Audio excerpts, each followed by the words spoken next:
이 말씀 통해서 구원에 대한 그 감사 그리고 하나님에게 받은 천명 이 부분에 대해서 함께 좀 나누겠습니다.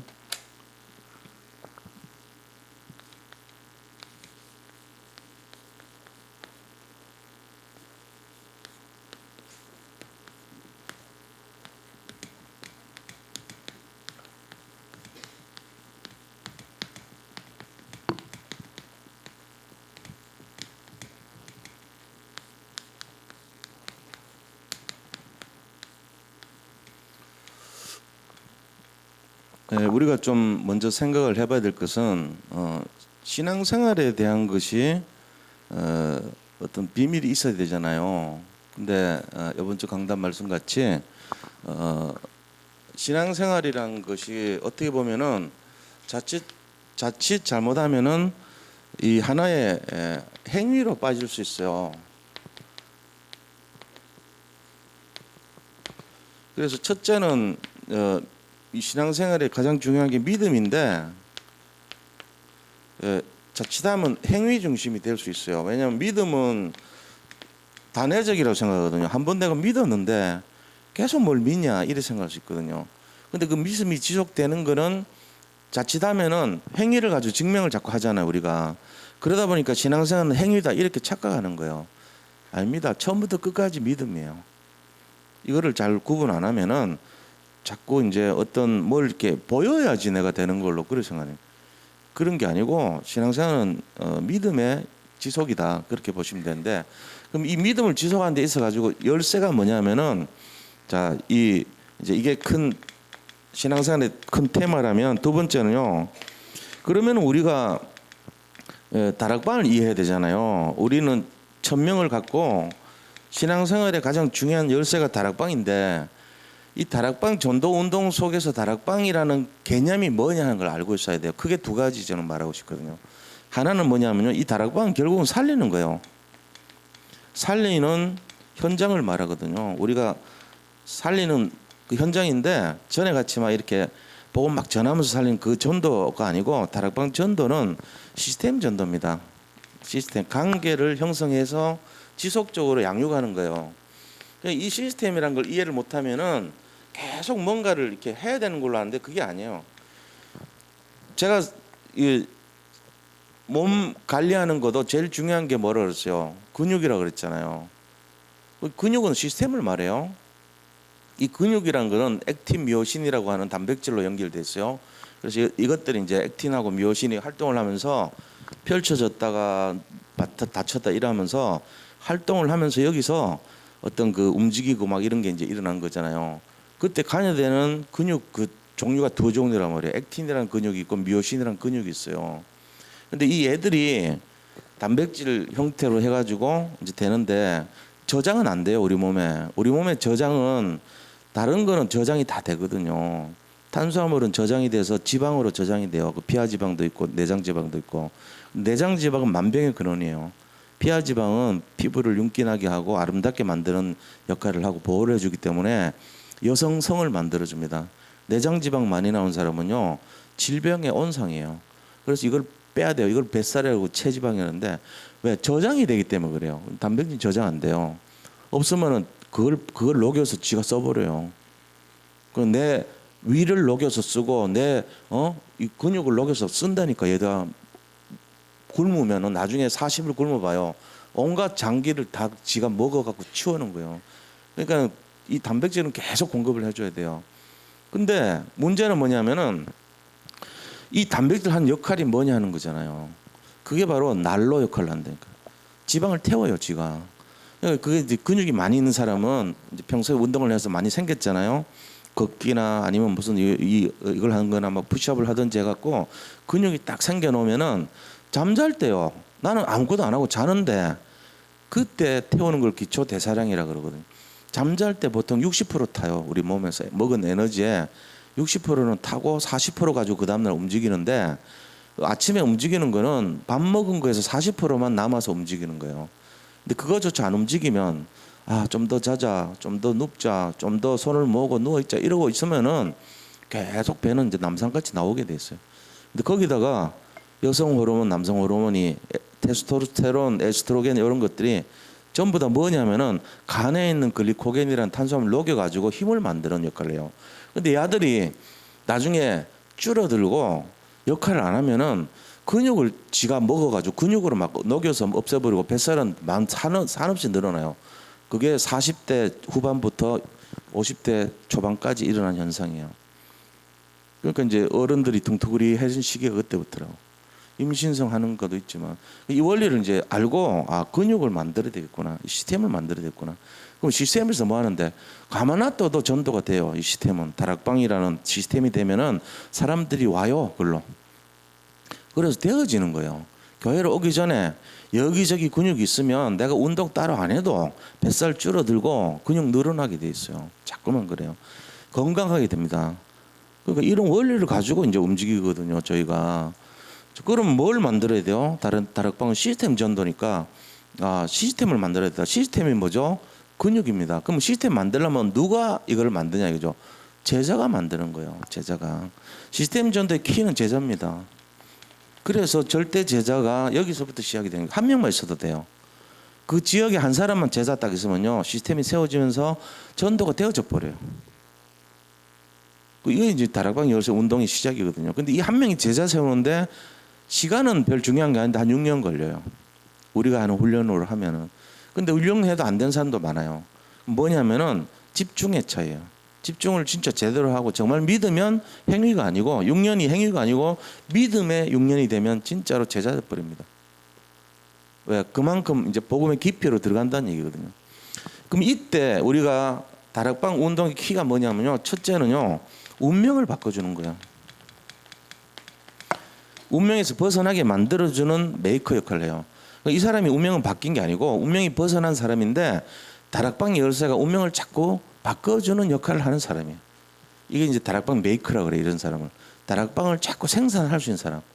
내가 다락방을 하는데 그 밑에 있는 제자가 어느 날 눈이 열려가지고 시스템이 돼버려요. 그래서 이 사람이 또 다른 곳에 가서 그 현장을 회복시키는 키를 갖고 있는 사람이 되는 거예요. 다시 말하면 근육이 돼버린 거예요. 이 사람이. 우리 몸에서 비유를 하자면. 그래가지고 여기서 지방을 태워버리는 거예요. 불필요한 운명 사주팔자를 녹여버리기, 이 사람이. 그런 역할을 하는 사람이 다락방 메이커라 그러고 재생산자라 그래요. 이게 지금 우리가 하는 다락방 열쇠거든요. 다락방을 하는 게 중요한 게 아니고 거기서 재생산하는데 그 사람이 다시 제자가 되는 거. 그래서 다락방은 실패가 없는 게 제자 세우면 실패 없어요. 근데 100명이 모여도 실패하는 다락방은 제자가 없을 때요. 제자 안 세워지는 다락방 100명 모이면 그때뿐이에요. 병원에 가서 하잖아요. 예를 들면은 제자가 있습니까 거기에? 제자라고 하는 것은 병원에서 살아남아서 이 사람이 다락방 열 수 있는 사람이 나오는 게 제자인데 그게 없다. 100명 모여도 의미가 없어요. 그래 되면은 맨날 좋은 소리죠. 아멘하고 은혜 받고 그걸 뭐 하는데요? 그냥 그걸로 끝이에요. 무너지면 안 일어나.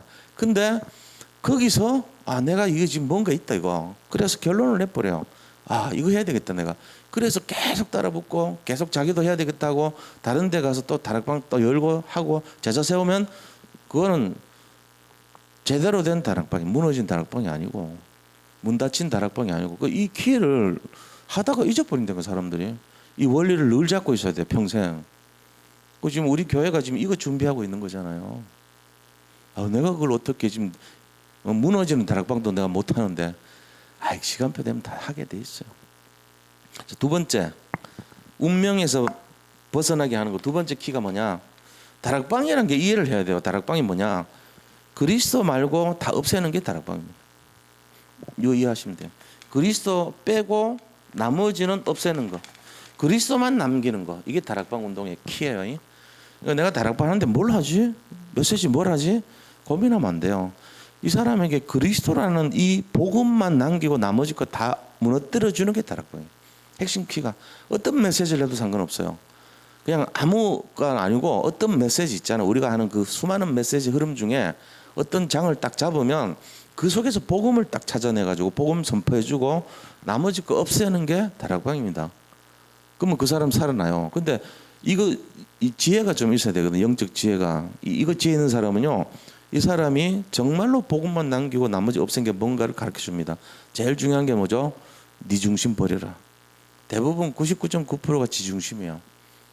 자기 중심으로 다 한다고. 뭘 해도 동기와 목적이 하나님 뜻이 뭔지를 구하지 않고 전부 다 내가 원하는 걸 이루기 위한 신앙생활을 한단 말이에요. 그러니까 믿음이 아니고 내가 하기 위한 행위로 하는 거예요. 인과응보적인 신앙생활이거든요. 내가 이렇게 했더니 이 답을 주시겠지. 아닙니다. 처음부터 틀린 거예요, 그게. 내가 이렇게 해도 안 줄 수도 있고 줘도 있고 그리 아니하실지라도 나는 주님 믿어야 돼. 이게 맞거든요. 우리에게는 이미 어마어마한 게 와 있어요, 사실은. 근데 오늘날 우리가 왜 안 되느냐? 깊이 들어가면 전부 나 중심이에요. 그래서 안 되는 거예요. 나 중심하고 연결되는 게 뭔지 아세요? 영적 교만입니다. 좀 되면 영적 교만이고 안 되면 영적 침체가 와요. 왜요? 나 중심이기 때문에 그런 거예요. 이거를 딱 분별할 줄 알다. 그 사람 보통 사람 아니에요. 그래서 오히려 자기 약한 것을 드러냅니다. 자기 한 게 없으니까. 나는 이렇게 약했는데 하나님이 이만큼 증거 주셨다는 거예요. 나는 할 수가 없는 사람인데 하나님이 하셨다는 거예요. 바울이 그랬어요. 자기의 약함을 자꾸 얘기하는 거예요. 나는 부족한 자입니다. 근데 하나님이 이렇게 하셨습니다. 그게 맞잖아요. 막 어떤 거 하면요, 그 하나님이 다 하셨는데 마치 자기가 한 것처럼 막 무용담을 얘기합니다. 자기도 모르게 은근히 자랑하는 거 아닙니까? 근데 그 속에 뭐가 들어있냐면 자기 중심이란 게 들어있어요. 그것도 안 되면 막 낙심합니다.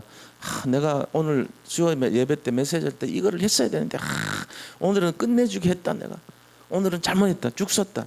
그 기준이 전부 그 목사는요 지 중심으로 하는 거예요. 틀린 거거든요.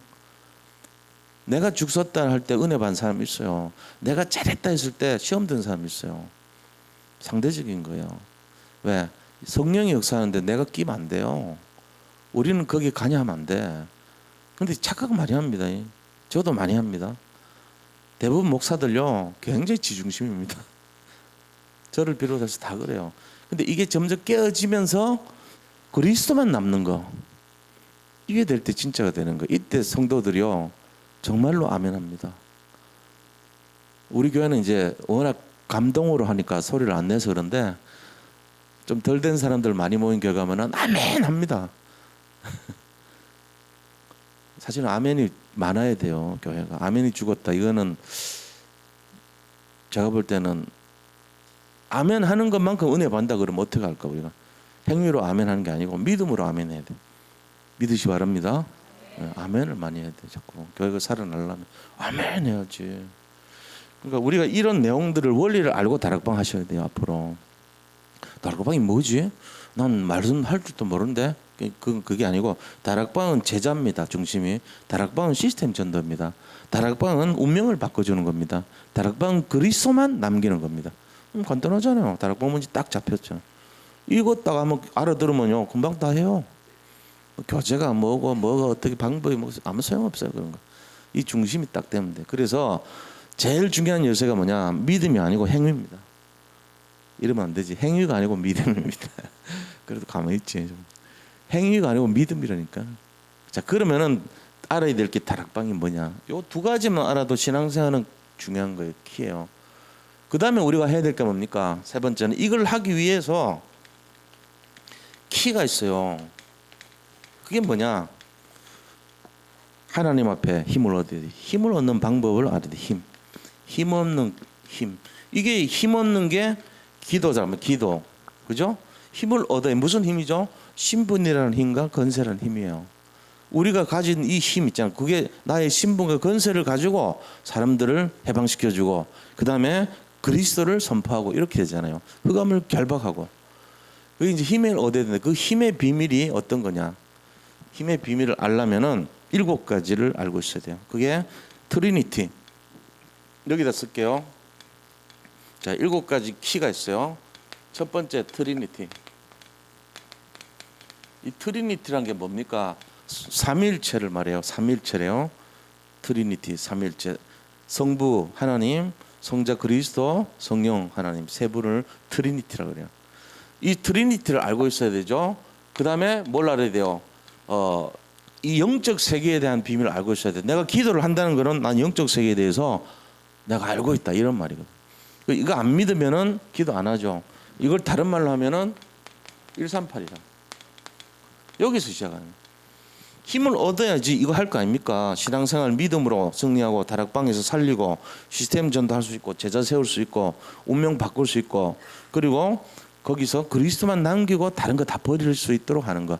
사람들이 이거 안 돼요. 자꾸만 이게 안 돼서 자기 어떤 문제 해결하려고 그러고 그렇게 30년 40년 믿었으면서 자기 중심, 물질 중심, 성공 중심 못 벗어나고 어떤 행위 중심 빠지고 인본주의 빠지고 신비주의 빠지고 율법주의 빠지고 다 안 되는 거예요. 그래서 우리가 이런 키를 알고 있으면 힘을 필요로 하는 거예요. 그 힘이 뭐냐? 하나님이 주는 영적 힘입니다. 거기서부터 모든 게 시작돼요. 그래서 두 번째 하는 게 천국. 자, 트리니티 알아야 되고 그다음 천국 알고 세 번째는 지옥. 이게 있어야죠. 성삼위 하나님을 믿고 천국과 지옥을 믿어야 돼요. 거기서부터 힘을 얻는 비밀이 있어요. 이거 안 믿는다는 그 사람들이. 천국 안 믿어요. 지옥 안 믿어요. 그러니까 대강해버린 거예요. 그렇게 하면 안 돼요. 실제적으로 믿어야 돼요. 그리고 천사를 존재한다. 천사가 활동 굉장히 많이 합니다. 그리고 사탄이 존재한다. 알고 있어야 돼요. 천사와 사탄. 그 다음에 여섯 번째 키가 뭐냐? 영혼.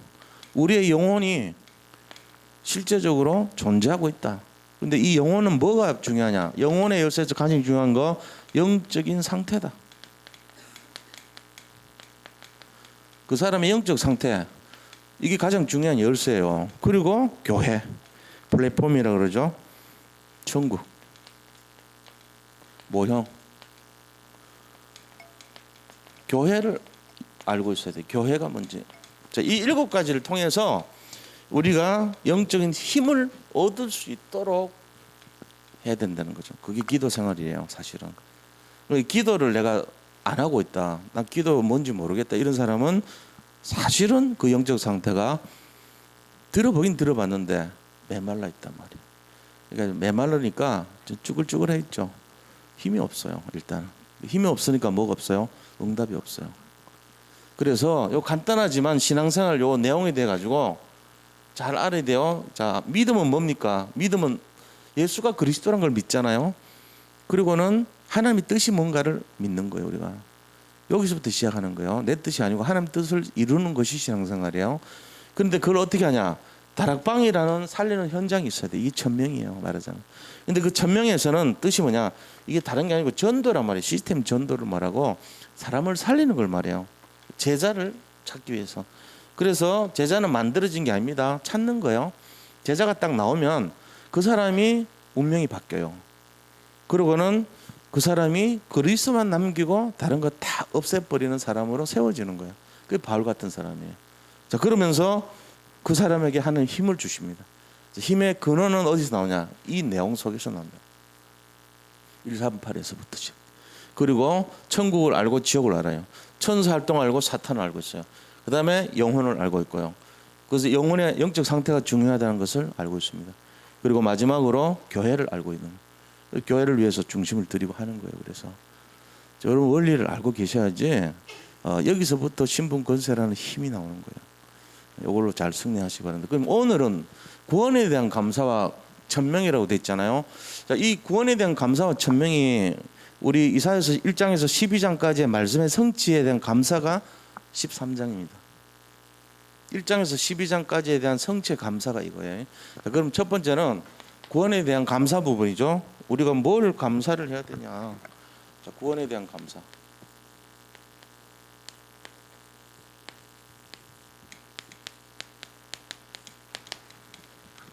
첫째는요, 언약 성취입니다.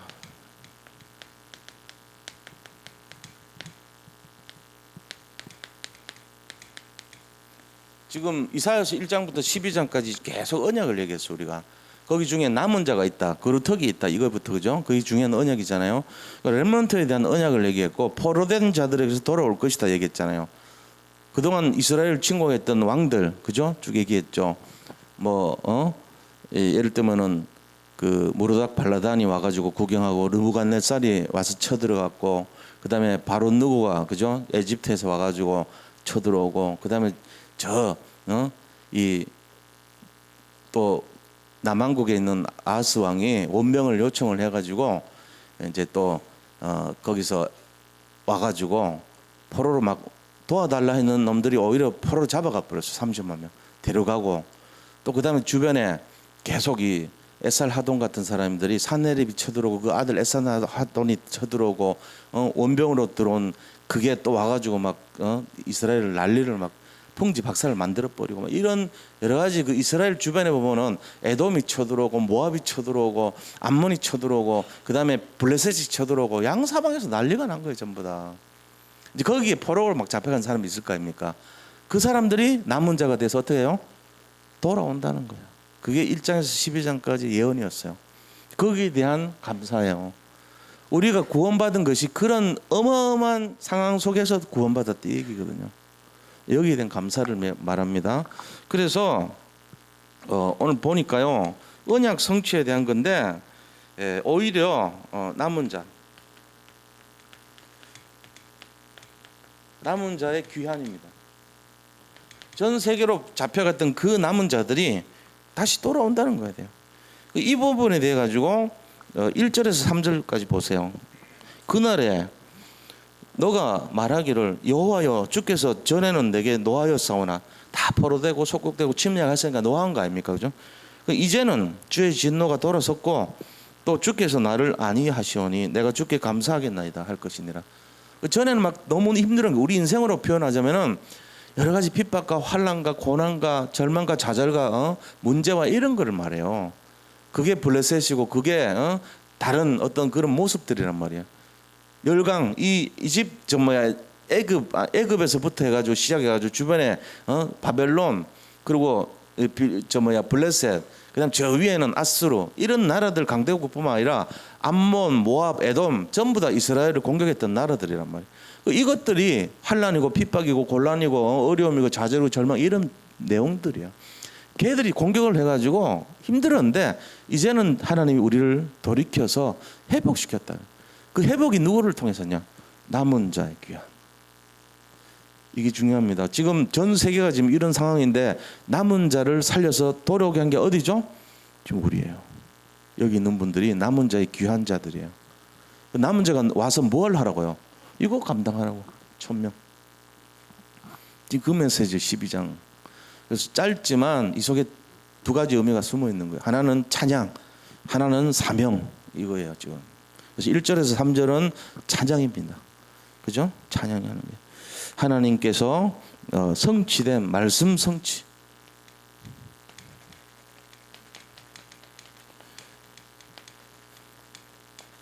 말씀 성취에 대한 감격, 이게 있는 거예요. 감격. 하나님 너무 감사합니다, 이 말이죠. 그 다음에 그 구원에 대한 감사 감격을 어떻게 했냐? 힘과 노래와 힘으로, 노래로, 그 다음에 어떤 감사로 이렇게 막 찬송합니다. 3절에 보세요. 2절에 보세요. 보라, 하나님은 나의 구원이시라. 내가 신뢰하고 두려움이 없으리니 주 여호와는 나의 힘이시며 나의 노래시며 나의 구원이시미라. 그죠? 나의 힘이시며 나의 노래시며 나의 구원이시다. 이게 이제 2절에서 하나님을 찬양하는 거예요. 2절에서. 자, 이렇게 하면서 어떤 그런 감사를 하는데, 이게 이제 하나의 요한복음 4장 14절하고 비슷하죠. 우리가 요한복음 4장 14절에 보면은 그 수가성이라는 동네가 있어요. 그 예수님이 거기에 안 가요. 보통 사마리아이기 때문에 사마리아를 보통 안 가고 옆으로 왕의 대로나 아니면 해변길로 가거든요. 세 가지 길이 있는데 해변길로 해서 저 북쪽으로 가고, 왕의 대로를 통해서 이쪽, 그러니까 강원도길 통해 가지고 북쪽으로 가고, 저 서해안 고속도로 통해서 북쪽으로 가고, 이런 식이란 말이에요, 이스라엘이. 근데 가운데로 가면 제일 빨라요. 그게 사마리아에 바로 거쳐야 돼요. 근데 사마리아는 자기들이 볼 때 이 선민이 아닌 거예요. 얘들은 타락한 민족이고 포로로 잡혀간 애들이 피가 섞어가지고 굉장히 안 좋다 이래 본 거예요. 그러니까 글로 안 가요, 접촉을. 근데 예수님하고 제자들이 글로 간 거예요. 이쪽 서해안 고속도로 안 가고 강원도 이쪽으로 안 가고 가운데 길로 갔단 말이야. 이스라엘 민족이 택하는 길이 아닌 새로운 걸로 간 거예요. 가서 수가라는 성에 우물가에 또 갔더니 여인이 물 길러 왔는데 거기서 대화하고 있는 거예요. 여자한테.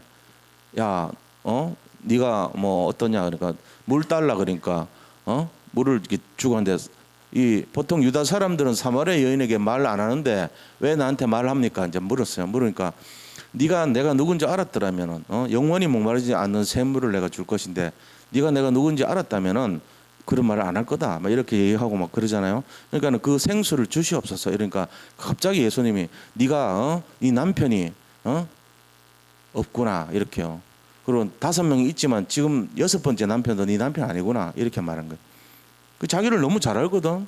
그러니까 이분이 선지자구나 그 말했던 메시아구나 이렇게 깨닫고는 막 가가지고 그 하는 장면을 봤단 말이에요. 그 물동이를 내려놓고 막 뛰어가가지고 와봐라 우리가 말했던 선지자가 여기 있다 이러면서 얘기하잖아요.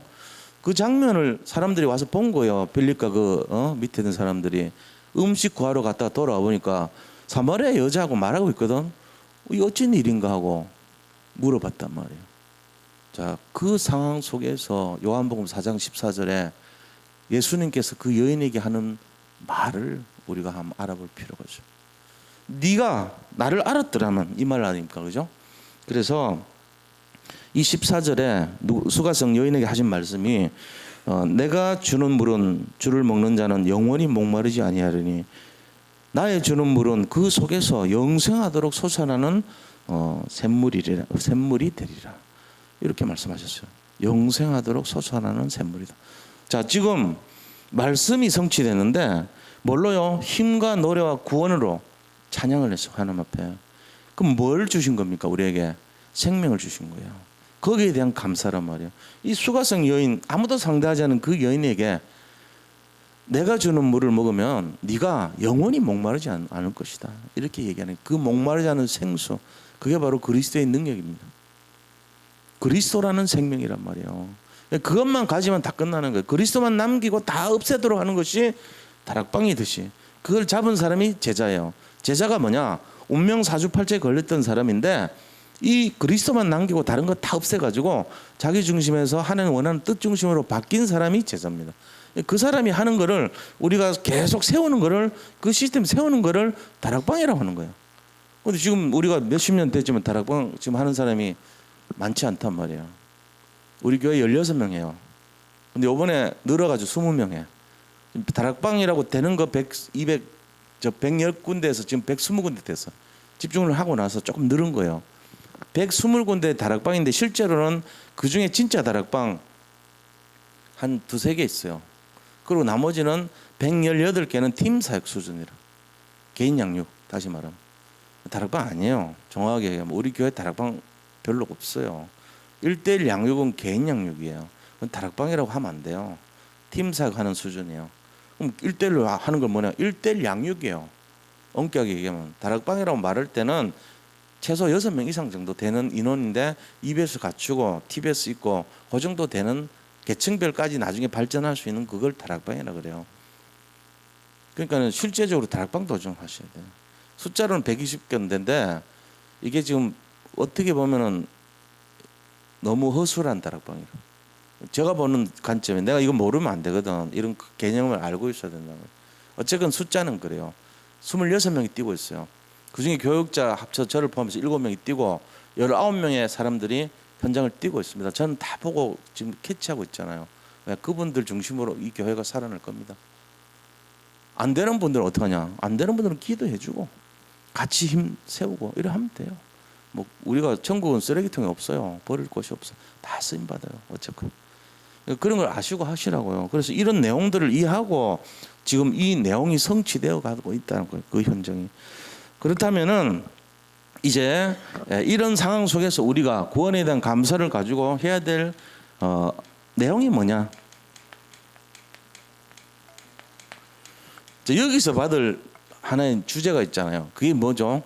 자, 그렇다면 우리가 이 언약을 성취했고 남은 자의 귀환이 됐고 말씀이 성취되고 그 다음에 어렵고 갈급한 여인에게 힘과 노래와 구원의 비밀을 찬양할 정도로 이런 걸 전달할 수 있는 내용이 뭐겠냐 하는 거예요. 사도 바울이 이 사람들을 잡으려고 다메섹 도상에서 빛을 본 거예요. 그러니까 물었어요. 누구십니까? 그러니까 네가 핍박하는 예수니라. 그러면서 하는 말이 너는 내가 이방인과 이스라엘과 이 왕들을 위해서 택한 나의 그릇이다. 네가 앞으로 그 그릇으로 사용될 것이다. 그리고는 아나니아라고 하는 70인 요원에게 집가 스트라이트, 그러니까 이 저 길거리, 큰 길거리로 나가봐라. 거기에 눈이 멀어서 방황하는 내가 뽑은 제자 바울이 있을 것이다. 데려와 가지고 네가 팀 사역하고 일을 케어해 주라. 이렇게 한 거예요, 말하자면. 그러면서 내가 택한 그릇이라고 얘기했죠. 그 내용 속에서 이 처음으로 믿었던 사건, 이게 있어야 돼요. 우리가 남은 자 귀한이요 말씀이 성취되고 사람에게 언약을 심어주는 주인공을 가지고 실제적으로 할 수 있는 사람을 절대 제자라고 그럽니다. 그 사람 절대 제자 바울이죠. 그럼 그 절대 제자가 세워지는 과정을요 뭐라 그러냐면은 다메섹 도상이라 그래요. 그럼 오늘요 우리 인생에 내가 포로로 잡혀 있었던데 속국이 되고 노예가 되고 포로가 되고 이렇게 살았잖아요, 옛날에. 근데 하나님이 귀환시켰어요. 해방시켰어요. 그래서 운명에서 벗어나게 하고 사람들에게 영원한 생수를 줄 수 있는 그 일을 하는 사람이 돼서 우리가 전도자가 됐단 말이에요. 자, 그 사건은 다메섹 사건이라고 그래요. 그럼 나의 다메섹을 포럼하시기 바랍니다. 우리가 내가 진짜, 그러니까 이거는요 그냥 뭐 예수 믿었고 이런 수준이 아니고 내가 진짜 복음을 깨달은 순간이 언제였냐 찾아봐야 돼. 나는 아직 모르겠다, 아닌 것 같다, 이러면 다시 도전하시면 됩니다. 뭘로요? 오직 그리스도만 남고 나머지 없는 순간이 나의 복음이 된 거고 나의 다메섹이 된 거예요. 그게 진짜예요. 나머지는요 대부분이 내가 그 문제 해결하려고 그러고 내가 어려움 당하는 거 없애려고 그러고 그 수준입니다. 그 수준 갖고는 아니에요. 내가 결론 난 때, 내가 진짜 그리스도만 남기고 나머지 거 다 결론 내버리고 없애버렸을 때가 언제냐? 그때가 언제인지 아세요? 찾아야 돼요. 제가 볼 때는요 저는 병원에서 늘 찾았어. 그거를 내가 가장 힘들 때, 절망적일 때, 내가 너무 어려웠을 때. 왜? 내 고집이 세거든. 그러니까 하나님이 그걸 알고 네 고집을 꺾으려면 너는 한번 당해야 돼. 죽음 직전까지 몰아가야 네가 꺾여. 이러면서 딱 데려간 걸 봤어요, 저를. 거기서 찾는 거예요, 보통. 나에 대한 면석을. 그 전에 교회 다니는 거 찾은 게 아니고. 이제 포럼을 할 때 너무 적나라하게 하지 마세요. 그냥 어느 정도 나는 도전해야 되겠다 이렇게 하는 게 좋겠지. 우리끼리 하는 도전은. 근데 혼자 있을 때 포럼 해봐. 혼자 자기 혼자 내가 예수 믿냐? 내가 맹목적으로 믿냐? 내가 진짜 다메섹이 있냐? 내가 복음을 만난 그 사건이 언제냐? 내가 병상이었다면 어느 병상이었냐? 아니면은 내가 뭐였냐? 이게 나의 다메섹이에요. 그때 뭐가 됩니까? 결단이 되고 그때 뭡니까? 도전을 합니다. 내 인생에 대해서 터닝 포인트가 그때가 됩니다.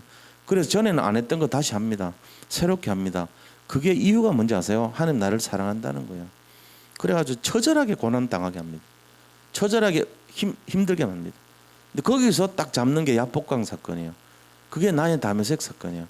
바울이 완전히 깨져버렸어요. 거기서. 당신 누구십니까? 나는 네가 핍박하는 예수니라. 그러면서 아나니아에게 이 사람은 이스라엘과 왕들과 이방인을 위해서 택한 나의 그릇이다. 그래 딱 얘기했다. 그대로 성취했어요. 나중에 바울은 없어지고 갈라디아 2장 27이 되면서 나는 이제 십자가에 못 박혔다니 이제는 내가 없단 말이야. 내가 사는 것은 나를 사랑해서 이 땅에 오신 그리스도를 위해서 살겠다. 그리고 딱 결론 내죠. 그죠? 그래서 나의 달려갈 길과 주 예수를 전파하는 일을 마치려면은 나의 생명을 조금 더 귀한 것으로 여기지 않겠다 이러면서 딱 고백하고. 자기가 없어요. 내가 이거 보험 전에서 재벌이 돼야 되지. 내가 이 전에서 명예를 얻어야지. 내가 이거 해가지고 성공해야지. 이런 게 없어요. 풍부에 처할 줄도 알고 빈곤에 처할 줄도 알고 일체의 비결을 배웠고 내가 감옥에 있지만 그것이 문제가 안 된다. 그래서 오히려. 그러니까 그런 고백이 어디서 나오냐, 그죠? 그리스도만 남고 나머지 없었기 때문에 된 거예요. 그게 딱 잡혀야 돼요. 아, 그렇구나.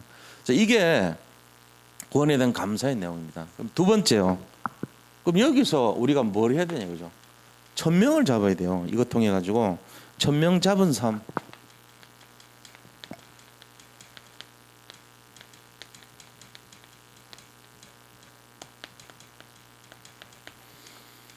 하나님께서 이런 사건을 통해서 나한테 준 게 있잖아요. 나한테 천명을 잡은 삶 속에는요 전부 어떤 비밀이 있냐면은 이게 굉장히 야 이거는 말이 안 돼. 내 이렇게 어떻게 이러지? 근데 이 구원의 감격을 나는 아닌데 하는 거 이제 구원의 감사 감격 그죠?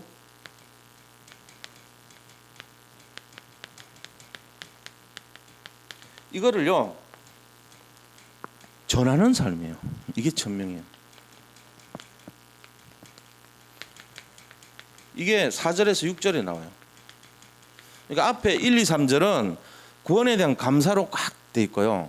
이 4, 5, 6절은요. 이거를 전하는 거에 대한 내용이 딱 돼 있어요. 이 두 개로 돼 있어요. 오늘 이 본문이 4절, 5절, 6절 한번 보자고요. 뭐라 돼 있습니까? 그날에 너희가 또 말하기를 여호와께 감사하라. 그의 이름을 부르며 그의 행하심을 만국 중에 선포하며 그의 이름이 높다 하라. 그러니까 만국 중에 선포하는 게 바로 세계복음하고 선교를 말해요. 하나님이 이렇게 우리를 구원하셨고 내 그 어렵고 핍박당했던 그 과거를 이렇게 귀환시켰고 회복했다. 이거를 만국에 선포해 주라는 거예요. 여기 세계복음은 언약이에요. 선교 언약이에요. 이게 바로. 그죠? 5절에는요. 여호와를 찬송할 것은 극히 아름다운 일을 하셨으니 이를 온 땅에 알게 할지어다. 극히 아름다운 일이라고 그랬어요. 극히 아름다운 일이 뭐죠? 자, 2절에 극히 아름다운 일. 이 극히 아름다운 일이란 게 마귀 손에서 벗어나게 한 거예요. 그냥 일반적인 핍박에서 환난에서 어려움에서 벗어난 수준이 아니고 완전 우리가 지옥에 갈 사람이 천국 갈 사람으로 바꿔준 거 말이에요. 이게 극히 아름다운 일입니다. 이걸 어떻게 해요? 만국에 알리게 하자. 세계보고 말이에요. 이게 237이란 말이에요. 우리가 이 내용을 통해서 극히 아름다운 일을 어떻게 하라고요? 237 나라에다가 선포하라. 온 땅에 알리게 할지어다. 이게 선교 사상이에요. 구약에 나오는 선교의 대표적인 내용이에요. 이사야서. 구약의 그리스도가 이사야서고요. 구약의 선교가 이사야서입니다. 그래서 대표적인 내용. 그래서 5절에 보니까 여호와를 만국 중에 선포하며 그의 이름이 높다 하라. 5절에는 여호와를 찬송할 것은 극히 아름다운 일을 하셨으니 온 땅에 알게 할지어다. 그죠? 자, 6절에는 뭐랬습니까? 시온의 주민아 소리 높여 부르라. 이스라엘의 거룩하신 이가 너희 중에서 그 시민이라 할 것이니라. 소리 높여 찬양하고 이것을 전하는 인생이 되어라. 자, 찬양입니다. 세 번째는 그래서 우리가 해야 될 게 하나님을 찬양하자. 찬양. 그래서 우리가 이거 알아야 돼요. 온 땅 위에 뭐를 찬양하냐? 구원을 찬양하자. 그 다음에 온 땅에다가 뭐를 전하자? 이 하나님이 하신 우리한테 하신 그 내용. 그 뭡니까? 그게 바로 복음이란 말이에요. 구원받은 것이 중요하지만 사실은 지속은 복음을 말해요. 그리스도가 복음입니다. 구원도 중요하지만요. 구원을 찬양해야 되지만 구원으로 끝나면 안 돼요. 이 복음이 남아있어요. 이 복음을 누리고 전하는 것이 우리가 해야 될 찬양이에요. 진정한 찬양은 뭐냐? 복음을 나타내고 복음을 누리고 복음을 전하는 게 찬양입니다.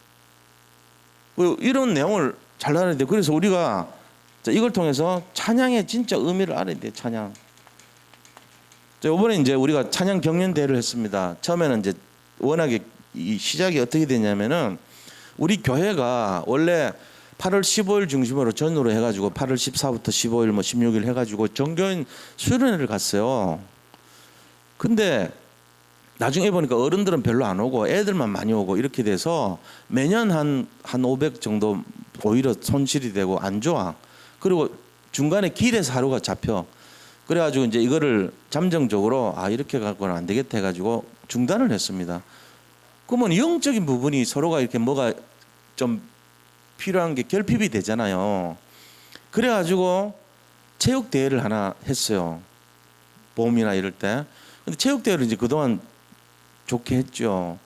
근데 좀 가을 쪽에 뭐가 없는 거라. 그래서 가을에 하루 1박은 아니고 당일로 이렇게 좀 정은교인이 야외 좀 수련회 가자 뭐 이런 의견도 나오고 그랬는데 그거는 아니잖아요. 놀러 가는 분위기 되잖아요, 진짜. 그래가지고 그건 아니다 해가지고 한 것이 그럼 찬양을 하는 걸 하자 해서 나온 게 정교인 찬양 경연대회를 했습니다. 이왕이면 조금 경쟁도 하는 분위기도 되면 좋을 것 같아서 상금도 많이 걸고 이렇게 했거든요. 근데 이것도 너무 이렇게 막 과열이 되고 이러니까 그래서 내가 순수하게 좀 기도하면서 인도받은 게 뭐냐면은 찬양 축제를 하는 게 낫겠다. 찬양 그 이름 자체가 정교인 찬양 경연 대회로 해버리면 좀 경연이란 말 자체는 이게 좀 약간 싸우는 거잖아요. 찬양을 하는데 뭐 경연 대회를 합니까? 찬양 축제는요. 진짜 이 찬양 자체 우리가 집중해서 전 성도가 그 분위기가 들어가면서 상금도 없앨라 그랬어요, 사실은. 근데 상금 없애면 좀 그래서 참가비 정도는 줘야 식사를 할 거 아니냐. 참석하시는 분이 한 뭐 10명이든지 있으면 그분들 간단하게라도 회식을 하든지 하게 많은 돈 주지 말고 작게 주고 그 대신에 남은 돈을 가지고 전 성도들한테 찬양 축제에 대한 거를 선물을 주자, 차라리. 그 참가 하나 안 하나 다 같이 받는 거예요. 나오는 분들은 2개 받는 거지, 말하자면. 뭐 그런 거밖에 안 돼, 의미가. 그렇게 해서 찬양 축제를 한번 해보자. 이러면서 지금 내가 이제 마무리를 지금 아직 확정은 안 돼 있는데 지금 되어가고 있는 중이에요. 그래서 분위기를 좀 바꾸자. 너무 이렇게 가열하지 말고 그날은 다 모여서 오후 찬양 예배 시간에 우리가 같이 한번 축제도 하고 필요하면은 우리 기타리스트 3인방이 나오고 김동현 집사도 올 수 있으면 해가지고 막 찬양 진짜 찬양도 한번 불러보고 우리 그 축제 그거 떠나서 그런 것도 하나 넣어주면 좋잖아요.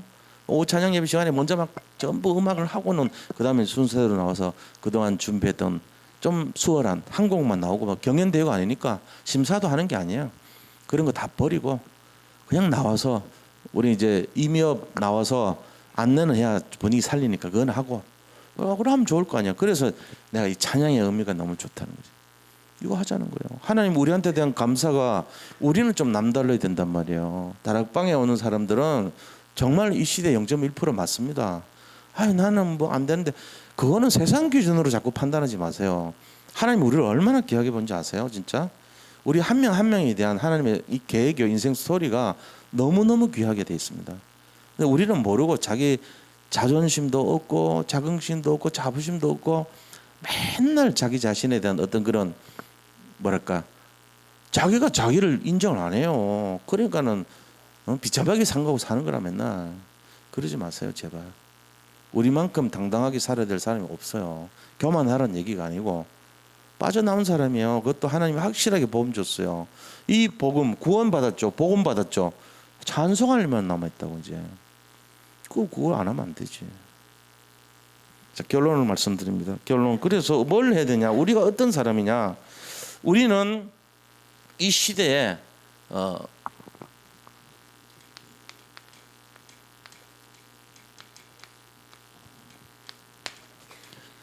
감사를 가져야 돼요. 감사의 사람이 돼야 돼요. 진짜 감사하는 사람이 돼야 돼. 나는 개인적으로 내가 뭐 솔직히 뭐 잘하는 거 별로 없고 이렇지만은 마음으로 감사합니다. 어떤 일을 해도 예를 들면 누가 뭐를 해서 어떻게 얘기해도 저는 별로 이제는 안 놀리려고 그래요. 그것 때문에 힘들어하고 않기로 했어요. 누가 나를 뭐 이렇게 할 좋은 의미로 받아들여요. 뭘 예를 들면 고쳐라 뭐 어떻게 해라 그래도 아멘 합니다. 웬만하면. 왜? 나 잘 되라고 하고 우리 교회 잘 되라고 하는 소리로 들어요. 감사한 마음이에요. 감사의 사람이 되기로 했어. 불만 가질 필요가 하나도 없겠더라. 감사해. 그리고는 1000명을 감당. 1000명 잡은 사람. 그리스도를 전하는 사람. 이거 1000명을 잡았다는 게 딴 거 없어요. 우리가 뭐 1000명 하면 대단한 거 하는데 그게 아니고 하나님 가장 기뻐하는 게 그러면 하나님 뜻 1000명 그리스도를 알리는 거. 그거 하면 돼요. 감사의 사람 1000명을 전달하는 사람. 그죠? 그리고는 우리가 뭐 해야 됩니까? 우리 자신이 이걸 가지고 누림. 이 진짜 우리 자신이요. 누림의 사람이 돼요. 이 결론이에요. 다시 말하면은 누림의 사람이란 건 찬양의 사람이에요. 찬양하는 사람이 복음을 누리는 사람이에요. 복음 누림이 결정적인 게 찬양이에요. 이렇게 하자는 거죠. 그래서 전 성도들이 정말 이 찬양의 의미를 알고 좀 부담은 줄고 어떤 형식은 빼고 그 대신에 전제가 축제가 되면서 같이 갈 수 있도록 난 그렇게 생각해요. 그게 복음이라고 생각합니다. 그래서 우리가 좋은 게 정필환 안수집사님이 공영기획팀 단장입니다. 사실은 원래 하시는 전문성 1위 그거예요. 딱 얘기하면 알아서 다 해요. 너무 감사하잖아. 안 그러면 내가 밤새서도 고민해야 되거든. 그럴 필요 없어. 그냥 얘기하면 이 정도 하면 되겠다 해갖고 딱 나온다니까 좋은 걸로. 그래서 그런 내용의 흐름이 이렇게 돼 있어요. 그래서 오늘 이 내용 속에 있는 글씨는 제가 일부러 다 줄였습니다. 준비한 거에 한 3분의 1도 안 씁니다. 그러나 이 속에 숨어 있는 내용 잡으시면 돼요. 아, 지금 우리가 정말 자부심 가져야 돼요. 이 시대 살릴 사람들, 남은 자 귀한 된 사람들 승리하시기 바랍니다. 예. 하나님 감사합니다. 예, 오늘 주신 말씀을 잡고 날마다 승리하게 하여 주옵소서. 예수 그리스도 이름으로 기도드립니다. 아멘. 우리 나라 위해서 자막 좀 올려주세요.